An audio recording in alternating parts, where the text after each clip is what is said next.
am loo xam ne. dañ ko jox askan wi mais askan wi jëlu ko. xam nga 2021 ba 2023. dafa marqué la fin de entre guillemets ñi ñu doon woowee la société civile. parce que société civile dañu faillir ci période boobu. léegi il fallait que maintenant le citoyen le peuple ñu récupérer ce rôle-là mais malheureusement peuple bi yegsi nañ pour récupérer ko mais gëmuñu ne ñoom ñoo ko war a def. exactement. léegi amuñu fi société civile bu crédible pour jouer ce rôle-là. te peuple bi ko war a jouer ba tey xamul ne dafa war a jouer rôle boobu. exactement. mais tey justice bi yéex a am. mais il revient au peuple. c'est que de se lever. de manière démocratique. et pacifique génn revendiquer demander à ce que justice soit faite pour ces martyrs-là. dans les pays de grande démocratie ça se passe toujours comme ça parce que tey peuple bi bu toogee di xaar rek dañuy permettre entre guillemets des pseudo-sociétés civiles ñëwaat engouffré wu ci combat boobu ba naxaat peuple bi alors que nous avons signé l'arrêt de mort de cette société civile là ñoom sax ñoo signé seen arrêt de mort parce que quand le peuple avait besoin de cette société civile là dañoo waaf bi ñu jàpp xale yi di tëj dañoo waaf bi ñu rey xale yi ci mbedd mi dañoo waaf population bi dem nag ba pare ci société civile boobu mais bi ñu paree ci société civile boobu le combat citoyen le peuple moo ko war a approprier wu bu baax a baax continuer di ko def. continuer di ko def tey wax naa ko waxati ko moi je rêve que ma yow benn matin ñu ne une partie de la diaspora dem nañ taxaw buntu siège Nations Unies pour réclamer justice pour les martyrs. exactement. dañ ci am droit c'est un combat citoyen. man je rêve que ma yeewu gannaaw suba ñu ne ma am na benn mouvement benn groupe de citoyens yoo xam ne déposé nañ demande de marche pour réclamer justice. defoon nañ ko fi noonu. voilà. waaye nañ ko defaat. waaw defoon nañ ko fi. parce que xam nga dëkk noonu lay doxee c'est-à-dire que ñun il faut ñu xam ne sortir revendiquer un droit citoyen ça doit être la règle générale. que képp koo xam ne yow gis nga ne yow la nga xam ne yeyoo nga ko ci réew mi ñun askan wi gisuñu ko war nañ mën a jóg de façon démocratique wàcc def. manifestation revendiquer ko. boo demee dans les pays de grande démocratie. ça se passe naturellement. exactement. et avec des doléances moins sérieuses que yii nii. c'est vrai. da ngay xool loolu. mais ñun dañu war a toll foofu. on ne peut pas aujourd'hui dire que on compte sur un leader pour régler ce problème là. exactement c'est ça. su leader boobu amee jafe-jafe rek. lépp dafay taxaw. du wékku ci kenn rek. waaw yëfi réew mi warta wékku ci kenn rek. te xam nga man dama ciy wax benn exemple man gis nga l'affaire Didier Badji et Fulbert Sambou. dafa mooy maanaam des fois su ma koy xalaat damay énervé wu. dama ne comment l'État peut rester inerte ci affaire boobu noonu. jamonoy Macky Sall. des gendarmes ñu naan la kii service de renseignement la ñu disparaître comme ça. amul maanaam du gendarmerie du kenn ku ci communiquer ñëw rek ne disparaître rek. te jusqu'à présent l'affaire traîne loolu gis nga les responsables doivent être sanctionnés. maanaam ñi nga xam ne ñoo def loolu enquêtes yi yoo te fii à chaque fois dañuy louer tout le temps comment dire sunu police ak sunu gendarme seen xarañteef. maanaam ni ñu enquête bu ñu topp du mot sax 6 mois ñu ne boucler nañ ko xam ko. waaye imaginez deux hommes de tenue yu ñu reyee noonu te jusqu'à présent mënuñoo boucler enquête bi. xamuñ ne nañ enquête xoolal gaaw ji sanctionné loolu dana bokk ci luy soulager un peu sax ñi nga xam ne ñoo nekkoon les victimes. yooyu dañ cee war a taxaw bu baax a baax encore une fois pour revenir encore peuple mooy déterminer ba lu mu bëgg pouvoir bi di def pouvoir bi di ko def. ndax le pouvoir est comment dire la justice est rendue au nom du peuple. peuple bi moo fi teg pouvoir bi li muy def daa war a nekk lu neex peuple bi. donc buñ gisee ne defut kon nañ dem marché pacifiquement. force de l'ordre yi encadré yu ñoom it ñu jël ko def ko soxlaay sénégalais ndax dafa am leen loo xam ni dañ ko irrité et jusqu'à présent changé wu des fois quand tu parles tu as l'impression que dañoo nekk opposition mais dafa am yu bëri yoo xam ne dañ ko irrité te dañ ko war a changer gis nga man marche nit ku génn di revendiquer revendication tout le temps daa war a nekk lu ñu war a taxaw seet su fekkee mun nañ koo def ñu ne ko yow lii ngay def nii def nañ ko nangam ak nangam bu fekkee munuñ koo def ñu ne lii kat mënut a nekk. ñu xam fu muy continuer. mais da ngay gis fii des fois nga dem di marche kenn du faale li ngay marche. je me rappelle très bien 2017 2018 opposition bi yëpp a doon boole di marche mais Macky Sall mos a soucier ci loolu yoonam mosu cee nekk. danañ marche dem ba RTS ñun dañoo marche période boobu nga xam ne gars yi ñu ngi door a dugg ci politique Pastef 2016 2017. maanaam marche yi damaa gis ne à un certain moment dama dem ba yàgg ma ne mais quelle est l'utilité de ces marches si le gouvernement ne tient même pas compte des revendications yooyu il faut que nag gouvernement bi taxaw ci loolu. tout à fait et puis aussi ñun it. citoyens yi dañoo xamul marche. ñun quand ñu ne buñ ne marche rek on pense que on vend en guerre. voilà c'est ça le malheur. c'est ça le problème xam nga tey. dañuy jóg ne dañuy marche mais ñun dañ koy jàpp benn. ne ay gladiateurs ñooy retrouver wu ci terrain bi. exactement su ko defee même les messages yi ñuy balancer. day fausser esprit marche bi. exactement parce que on n'est pas venu pour insulter quelqu'un. exactement on n'est pas venu pour s'attaquer à. c'est-à-dire que on est venu pour revendiquer des droits. exactement. c'est-à-dire que man xam nga des fois j'ai un problème. man damay gis nit ñi nga xam ne ñoom la ñuy wax les pays de grande démocratie des fois dañuy organiser marche ba mu jeex. y a pas de problème. ñu nga gis seen message day leer naññ. waaw jàllale ko ci médias yi ñëpp xam ne y a une partie de la population bu génn indigné wu ci tel. mais ñun da ngay gis ne ñun discuter ko ci plateau yi. ñu xool ñun dañuy marché. ba pare même tu as des problèmes pour. am l'idée saisir le message bi te leen taxoon jóg. ça c'est vrai. parce que dañuy jàpp ne. c'est un moment. pour s'attaquer à des personnes. C'est des moments pour insulter des institutions te du loolu day am problème dañuy marche on lance le message. Et quand le message est lancé partagé par la presse mais on a atteint un objectif. exactement mooy que au moins dégg nañu suñu. cri de cœur. et dafay laajit aussi. à chaque fois ñu marche ñi mu concerné génn ñoom it indi ci ay leeral c'est très important loolu bu amee rek maanaam démocratie bi day dund. réew mi dafay dund même bu étudiants yi marché.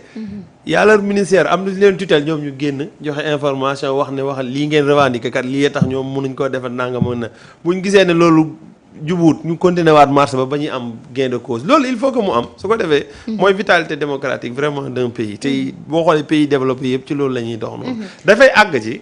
du nekk di sax connotation politique. par exemple mun nañ ci marché man mi bokk ci pouvoir bi ma ñëw ànd ak ñoom ci marché loolu noonu. ndax peut-être daf may naqari ma ñëw wax a wax buñ demee ba àgg ci loolu noonu mun ta jàll ñu dem yóbbu ko ci député yi ñoom ñooy voté. mais malheureusement quand on a une opposition. qui n'est pas responsable. day profité ci des marches citoyennes. waaw pour dem politiser pour ñëw nangu ko. yàq ko complètement dénaturé wax ca lañ ca bëgg. c'est ça le politicien moom dafa doy waar it aussi. non c'est-à-dire que voilà un peu le problème. c'est vrai. mais li koy indi yëpp mooy ñii marche souvent ils sont financés par. xam nga pour réconforter loolu xam nga waa PDS dañoo mën politique loolu gis nga en 2017 je me rappelle bu ñu daan marche ñoom dañuy ñëw indi benn groupe devant. def ay Karim Wade ak yooyu noonu xam nga boobu il voulait dañ doon gën a wane Karim Wade am ñeneen ñu jaar ci digg bi am ñu nekk ci gannaaw ñu indi nag seeni sonorisation yu am doole à un certain moment.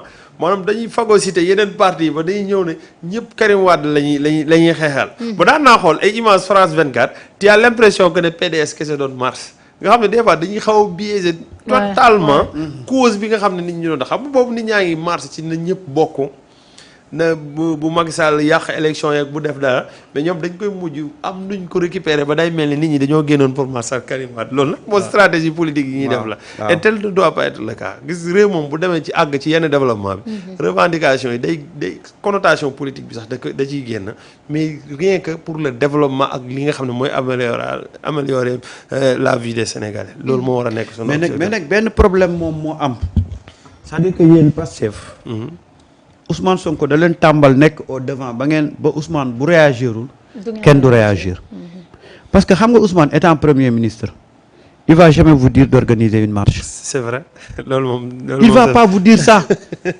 mais gis nga su ngeen di lire message yu Ousmane Sonko di ko déglu c'est-à-dire que di ngeen xam ne y a de ces choses ça ne dépend pas de lui mais ça dépend de la force de la force pastefienne. waaw nee na Pastef xajul ci kenn. Mais qu'est-ce qui empêche aujourd'hui au parti mais d'organiser une marche pacifique pour réclamer justice? La moo leen ko teree def. waaw te ñoom rek ñoo ci loru nag. ah ñoom rek a ci loru. waaw bien sûr. malheureusement. mais malheureusement ñoom dañu dem ba am une mauvaise habitude.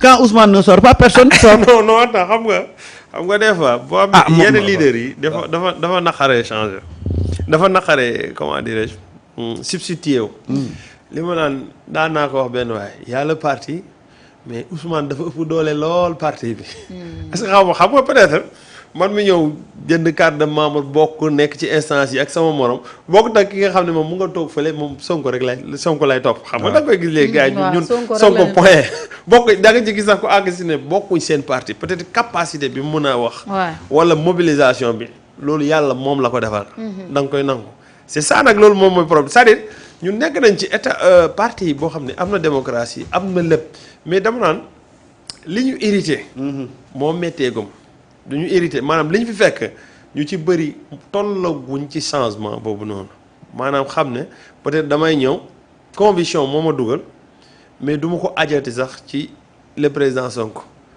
yàlla tere waroon nañu àgg ci ne Ousmane Sonko mun naa changer mais parti bi moom ne ñoom lii moo nekkoon seen idéologie du changer mais malheureusement nag li ëpp moom lañ heureusement aussi que ne moom it démocratie lay doxal te lu ne dama lay jox un exemple par exemple da nga dégg ñëpp di wax ne le président Sonko moo choisir Sonko moo tànn Diomaye mais li muy jël choix ci Diomaye dafa ñëw wax ak parti bi wax ne moom choisir moom gis na ne war nañ mun a jàppale Diomaye ñun ñu réunion ci instance yi mouvement des cadres ku ne bind sa rapport envoyé section maanaam commissariat yi nga xam ne nekk nañ ci mouvement des cadres mouvement des jeunes je me rappelle très bien jour bi ñuy njëkk a def réunion yooyu am na des gens yoo xam ne dañu wax ne vous avez trahi Ousmane Sonko xam nga boobu ñun yëg nañ moom wax nañu ne nañ ut kenn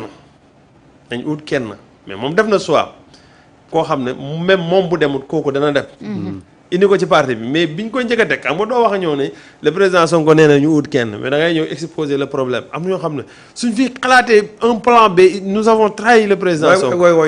oui à l'époque il y avait des remous. exactement c'est-à-dire affaire am ñoo xam ne mënuñu woon sax imaginer loolu mais ñeneen ñi moom ci boppam dama naan moom ci boppam moo tax le président Diomaye war na koo delloo njukkal moom ci boppam mooy convaincre nit ñi.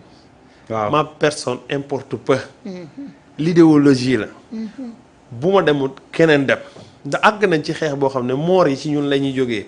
suñ ñëwee ne élection du am dafay arranger Macky Sall. day ñëw rek ne waaw gars yi kat ñoo yàq élection yi mun naa toog ba yeneen 5 ans sax te du organiser élection ndax dañ naan dañoo yàq élection yi on pouvait faire ça ñëw bureau de vote yi ñëw ñu ne élection du am Macky Sall mooy continuer si vous vous rappelez très bien recours bi gars yi bëggoon def. te moom mu mujj woo leen ne leen bu leen def recours ndax bu ngeen defee recours. Macky Sall da ciy am prétexte pour renvoyer les élections. effectivement woo na doyen Habib Sy. kon moom démocrate la. boppam ñoru ko xam exactement nit ku neex a àndal la. nit ku koo xam ne day bàyyi xel militant bi ba mu jéggi dayo démb dafa am lu ma impressionné te des fois la plupart si ñun du ñu jàpp xam nga imaginer koo xam ne ndekete moom mu ngay jël sa xaalisam ne da koy denc. pour jox ko les détenus. man loolu moom may téye dama naan Sonko ku gore la. c'est-à-dire yooyu noonu il faut que nit ñi di ci prêter attention maanaam ni muy bàyyee xel le militant lambda. te li ngay wax aussi nëbbul ñu dara. gis nga bu ñëwee dajeeg ñun réunion day wax lépp boo déggee muy wax état parti bi mooy majorité moo indi lii au pouvoir c'est-à-dire bëri na discussion yoo xam ne dañ ko war di xam wax suñuy orientation ndax wax dëgg yàlla réew mi ñun lañ jox. ñun lañ jox bopp ñu fay toog di fa discuter. même bu amee différent ñu réglé ko foofu gis nga loolu lu baax la ci réew mi te waa réew mi xamuñ ko. ndax crise politique bii bu crise politique amee dafay impacter ci sénégalais yi. donc politique war nañ fa di mun a régler dara lu bëree bëri mu door a àgg ci au pouvoir nga xam ne pouvoir du amati problème ñëw dérouler rek lay doon. donc moom am na culture boobu. tey li nga wax c'est très important j'espère que patriotes yi yëpp a ngi koy dégg ñu nekk ci instance yi ñu ngi koy dégg.